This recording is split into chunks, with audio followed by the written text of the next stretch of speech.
అనుదిన నిత్యజీవపు మాటలు. దేవుని నామానికి మహిమ కలుగునుగాక. దేవుని వాక్యాన్ని చదువుకుందాము. నా శ్రమలో నేను యెహోవాకు మొరపెట్టి తిని, నా దేవుని ప్రార్థన చేసి తిని. ఆయన తన ఆలయములో ఆలకించి నా ప్రార్థన అంగీకరించాను.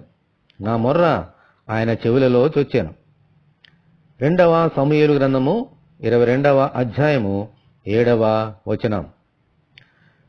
మన శ్రమలలో, బాధలలో, వేదనలో మనల్ని ఆదరించమని మన ఇంటిలో దేవునికి ప్రార్థన చేసుకుంటాం.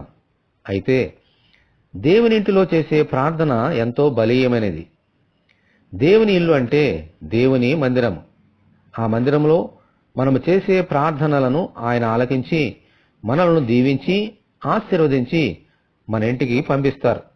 అందుకే దేవుని మందిరానికి మనం వెళ్ళాలి. ప్రభువా, మీ మందిరానికి మమ్మలను రప్పించి మా ప్రార్థనను ఆలకించి దీవించి పంపించమని మనమందరము ప్రార్థన చేసుకుందాము. ప్రభువా, మేము ప్రార్థన చేసినప్పుడు ఆలకించే దేవుడునైనా, నీకు చెవులున్నాయి, ఆలకిస్తావు, కళ్ళున్నాయి, మా బాధలను చూస్తావు, మా శ్రమను చూస్తావు, ఆదరించడానికి నీకు చేతులున్నాయి కాబట్టి చేయి చాపి మమ్మల్ని లేపుతావు నాయనా. మీ మందిరానికి వచ్చి చేసే ప్రార్థనను పరలోకం నుండి మీరు అంగీకరించి ప్రభువా, ఆ మందిరంలో చేసే ప్రార్థనలన్నిటినీ దీవించి మమ్మల్ని ఆశీర్వదిస్తావని ఈ వాక్యం ద్వారా మాతో మాట్లాడి ఉన్నారు. ప్రతి ఆదివారము మీ మందిరంలోకి వచ్చి ప్రార్థన చేసుకుంటూ నాయనా నీ యొక్క జవాబులు పొందుకునే భాగ్యము మాకు అనుగ్రహించండి.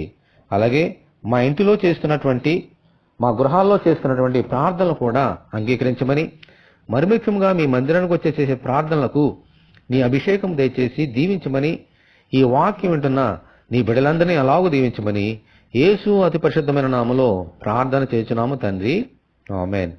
దేవుని ప్రేమ మనకందరికీ తోడేయునుగాక. ఆమేన్. పరిశుద్ధ దేవుని మందిరము.